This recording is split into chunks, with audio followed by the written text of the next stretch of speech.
l'expression des œuvres des artistes, la pratique artistique et le développement de l'esprit critique, l'éducation artistique et culturelle ouvre sur l'idée que l'échec peut être source de créativité, renforce la confiance et l'estime de soi.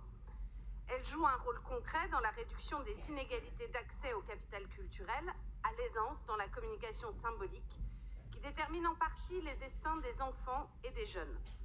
Elle est donc l'outil le plus complet pour mettre en œuvre les droits culturels pour les enfants.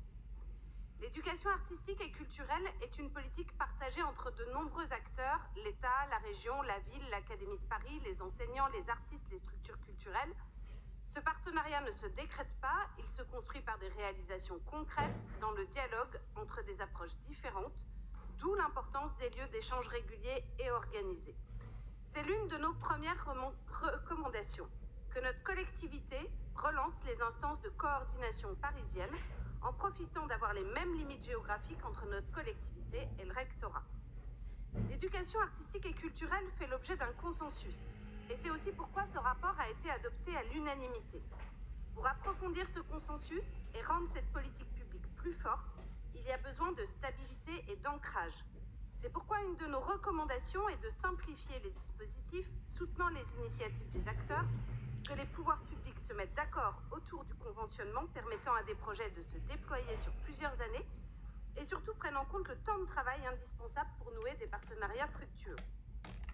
L'éducation artistique et culturelle nécessite des intervenants et des intervenantes formés, formation aux enjeux culturels, au contenu, à l'intervention dans des groupes hétérogènes dont les membres n'ont pas le même capital culturel de départ, ni forcément toujours envie d'être là à l'école. Formation qui s'enrichit quand les différents acteurs la font ensemble.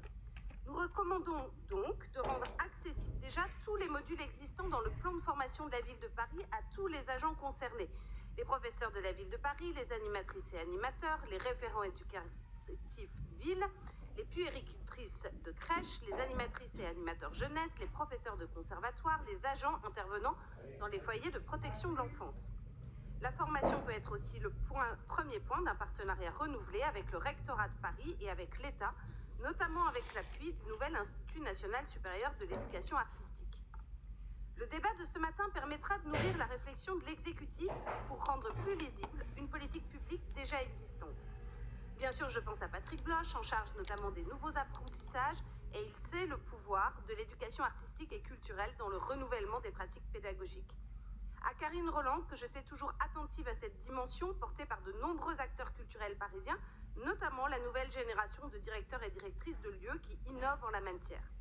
À Anne-Claire Bou, au vu de la place de l'éducation artistique et culturelle dans les projets de territoire des quartiers politiques de la ville. À Dominique Versini et les expérimentations menées par les médiatrices culturelles dans certains foyers de la protection de l'enfance. À Jacques Galvani pour les initiatives menées pour les enfants en situation de handicap, y est pleinement accès. À Léa Filoche pour les enfants résidant dans les centres d'hébergement d'urgence, à Anne Suris pour les jeunes hospitalisés parfois pendant de nombreux mois, à Hélène Bidart tant l'éducation artistique et culturelle peut être un levier émancipateur d'une politique jeunesse. J'y associe les maires d'arrondissement car les projets les plus emblématiques sont construits en dentelle au plus proche de la réalité des territoires.